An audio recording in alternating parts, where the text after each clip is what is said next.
আমরা অনেক কাজ করেছি যেটা কোনোদিন বাংলাদেশের ইতিহাস হয় নাই। আমাদের সবার তো সোশ্যাল মিডিয়া আছে হাতে, যার যা ইচ্ছা লিখে দেওয়া যায়।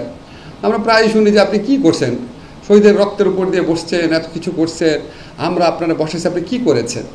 তা আমি একটা ঠিক বুঝতে পারি না আনসারটা কি। আমি তো ফুটবল প্লেয়ার না বা মঞ্চ নাটকের অভিনেতা না যে আমি যেটা করবো এটা আপনি দেখতে পারবেন। আমার তো দেখতে হবে আমরা কি করছি সেটা কাজের মধ্য দিয়ে। আজকে আপনাদেরকে লিগ্যালিটির কথা বললাম, এর বাইরে আমরা অনেক কাজ করেছি যেটা কোনোদিন বাংলাদেশের ইতিহাস হয় নাই। আমরা সিভিল আদালত ক্রিমিনাল আদালতকে পৃথক করেছি যাতে সিভিল আদালতের নিষ্পত্তি বাড়ে, যাতে মামলার নিষ্পত্তি দ্রুতগামী হয়। কোনোদিন এটা বাংলাদেশে আগে করা হয়নি। আমরা বিচারিক পদ সৃজনের যে ক্ষমতা সেটা আগে পলিটিক্যাল মন্ত্রীদের হাতে ছিল, এটা আমরা চিফ জাস্টিস অফিসের কাছে নিয়ে গেছি। সেই ফাইল নিজের হাতে গিয়ে চিফ অ্যাডভাইজারের কাছে সাইন করে এসেছি, পিওনের মতো করে গিয়ে ওনার হাত থেকে সাইন করে নিয়ে এসেছি। সেই রকম পদ প্রায় 200 বিচারকের পদ একদিনে সৃষ্টি হয়েছে। আমরা সিআরপিসি এবং সিপিসিতে যেই অ্যামেন্ডমেন্ট করেছি কোনোদিন বাংলাদেশে এটা হয় নাই আগে, এত থরো অ্যামেন্ডমেন্ট। আমরা এমন একটা ডিজিটাল সিকিউরিটি অ্যাক্ট করেছি যেটা বাংলাদেশের সমালোচনা হয় নাই। এটা অবিশ্বাস্য ঘটনা। আপনি ডিজিটাল সাইবার সিকিউরিটি অ্যাক্ট করেছেন, সমালোচনা হয় নাই। নারী ও শিশু নির্যাতন দমন আদালতের আমরা অ্যামেন্ডমেন্ট করেছি, সমালোচনা হয় নাই। আমার যেটা কাজ সেটাই করব, ঠিক না? কারণ আমি যখন ঢাকা ইউনিভার্সিটিতে এনভায়রনমেন্টাল ল পড়াতাম, তো এনভায়রনমেন্টাল ল যদি আমি খারাপ পড়াতাম তখন মানুষ প্রশ্ন করতে পারতো যে এনভায়রনমেন্টাল ল পড়ান না কেন।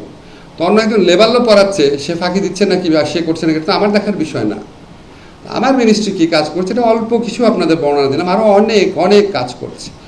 এবং এটা কিন্তু আমি করি না, আমার মন্ত্রণালয়ের প্রত্যেকটা অফিসার সারা বাংলাদেশ থেকে খুঁজে সবচেয়ে অনেস্ট, সবচেয়ে যোগ্য অফিসারদেরকে নিয়ে এসেছি। ওদের অনেকে আমার ছাত্র ছিল, I know their track record. তারা দিনে রাতে কাজ করছে।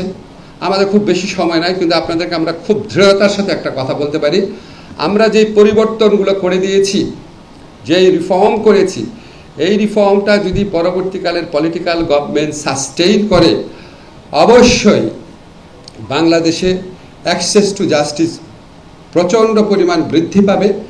দরিদ্র অসহায় মানুষের আইনগত প্রতিকার পাওয়ার সুযোগ অনেক অনেক বেশি অবারিত হবে। বিনা খরচে বা খুবই স্বল্প খরচে দ্রুততম সময়ে আইনগত প্রতিকার পাবে তারা। এবং বাংলাদেশে আপনার সবচেয়ে বড় যে প্রবলেমটা, এই দেশের সবচেয়ে বড় যদি 5টা প্রবলেম বলেন, তার মধ্যে একটা হচ্ছে access to justice or administration of justice.